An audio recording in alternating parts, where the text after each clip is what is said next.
Hey, what's up everyone? This is Tyler Adolfo. Thank you for joining me here today. In this video, I'm going to talk about how bipolar disorder has affected my levels of motivation depending on the particular mood episode that I am in, because it varies. There's three types of episodes in bipolar disorder. There's the extreme episodes of mania and depression.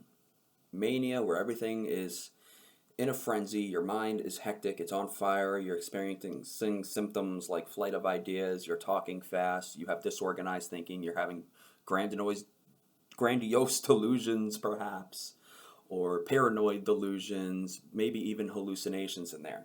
Depressive, you're at rock bottom. You are at the apex of the world's tallest mountain, and it's like somebody just pushed you off, right? You got pushed off this mountain and you're in free fall. Your life is crumbling down around you, and you just can't figure out how to stop this free fall. It feels like there's no way out. There's no way back up onto the mountain. So those are the two extremes. But then there's also the middle ground. There's a place called stability, that balance point where people are at baseline stability and they could operate and function normally. Because having bipolar and being manic or depressive, it is not a normal sort of existence by any means, by any quantifiable measure. It certainly wasn't the case in my experience, and I'm sure it hasn't been the case in the experience of many others either. So I want to first mention, before we go into this and before I delineate my feelings on each of the various mood episodes, is that bipolar disorder is a brain disorder. Let that sink in for a moment. Our central command center is affected by this illness. This sickness affects our brain. You've always heard sayings, I'm sure, I've always heard them anyways, that we're always in control of our actions, our thoughts. But with bipolar disorder, we're really not. We're really not. It depends on the mood episode that we're in. It depends on if we're experiencing psychosis. It depends on if we are manic. It depends on a myriad of factors of which may or may not be within our control.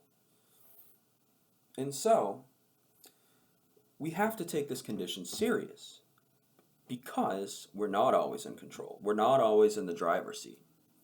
That is especially the case when we are unmedicated. So, bipolar during mania affected my motivation in an incredibly interesting way. I certainly wasn't doing nothing. Boy, was I doing everything. But that's not the same thing as productivity. Just because I was doing everything, it doesn't mean I was doing everything right.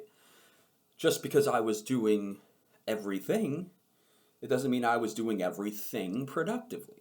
It doesn't mean that I was being productive to the degree that I needed to be as a university student, as a person with a full-time job, as a person with friends and responsibilities, and who held positions in his social fraternity chapter. And I wasn't productive. Maybe at first, when I was just experiencing the fast talking and maybe lack of sleep here and there, but not excessively. I was still getting good grades. I was still executing my responsibilities and carrying out my positions at the chapter. And I was doing what I needed to do as a student, doing what I needed to do at my job. And I had nothing to worry about until the paranoid delusions start, the grandiose delusions start, the hallucinations started. And then it becomes a different story. Then it starts to become like a maze. Your responsibilities are trickled throughout this maze, and each corner is a new responsibility that you have to pick up. And by the time you get to the end of the maze, you've been in all these different corners, you have all these different responsibilities, you've taken on more than you can handle, and you can't possibly achieve everything of one thing. Now, what does that mean? Well, you can't ever accomplish one task. You can do many tasks at once, but you're not going to see any of them through to completion. And that's exactly what happened with me. I was so focused on my fraternity positions that I started to neglect aspects of my schooling.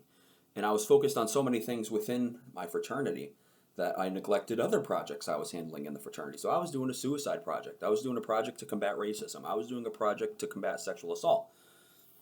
And only one of those three things came to fruition, the Sexual Assault Awareness Project. One which I'm proud of, but I also lost a lot of sleep during it. And it was likely one of the things that induced my mania, or at the very least exacerbated my mania. And so productivity is not in the company of bipolar mania. It's just not going to happen. If people think that it's like the superpower that gives you all this energy to do everything, which in limited amounts I could see being true, because when I experienced it in limited amounts, I felt that it was true to some degree. But you can only handle it for so long. That's why, as one of my subscribers put it, and I've agreed with this a lot, is mania is fun until it's not. And the fun lasts only for a very short amount of time. And then the horrifying nightmare begins and your world comes crashing down. During my depressive episode, I feel like this is going to be probably a lot more relatable to more people because not everyone experiences mania or psychosis. But I'm sure all of us have experienced depression of some variety, of some degree, on some scale. Now, in my depressive downswing, my motivation was entirely non-existent. I did not have the motivation to rebuild relationships with the friends that I had lost touch with as a result of things I said and did during mania. I did not have the motivation to do what I needed to do to get back into school. I did not have the motivation to go out and get a new source of income after losing my job. I slept in most days, barely went out of the house, and if I did, it was for doctor's appointments. I wouldn't even go visit family, for crying out loud. I had racing thoughts at night. I couldn't read without becoming distracted and overwhelmed with feelings of shame and guilt about things I said and did during my manic episode. You getting the theme here? And so there was this interactive relationship with my mania. Even though I wasn't in mania anymore, I was still feeling the consequences of mania. Actions I had taken during mania were still impacting me, and for the negative. And so, where am I at today? Well, thankfully, I'm not in either of those stages right now. I'm in a place that I would call, simply put, stability. And I am profoundly grateful for that.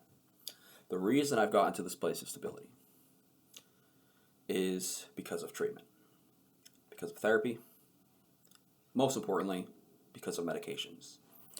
Medications which have altered the chemistry of my brain, made up for its shortcomings, and allowed me to function as normal as I reasonably can. And, I have full command of my central command center again. I have control of my intellectual faculties. I have discernment. I have judgment. I'm not impulsive and unpredictable as I once was during mania. I'm not completely disillusioned, distraught, and in despair as I was during my depressive episode. I have a balance. I have a steady hand, a sound state of mind to make my decisions going forward and to handle the problems that life throws my way. And this has affected my motivation greatly.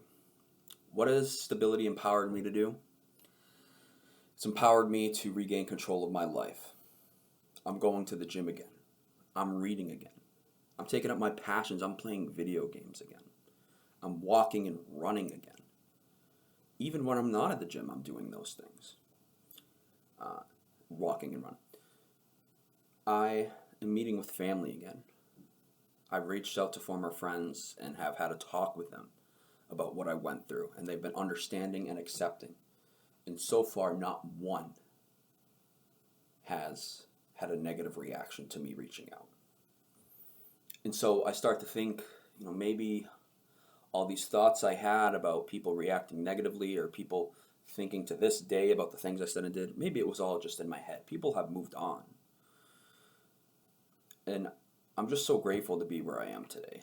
Compared to where I was and where I'm at, I've come so far. And I still got a long way to go. but I'm not giving up. And I want you to join me on this journey. Whether you experience bipolar yourself or you know somebody with a condition, if you experience depression or you know somebody who does, please know that you're not alone. Please know that at the end of the day, we're all in this together.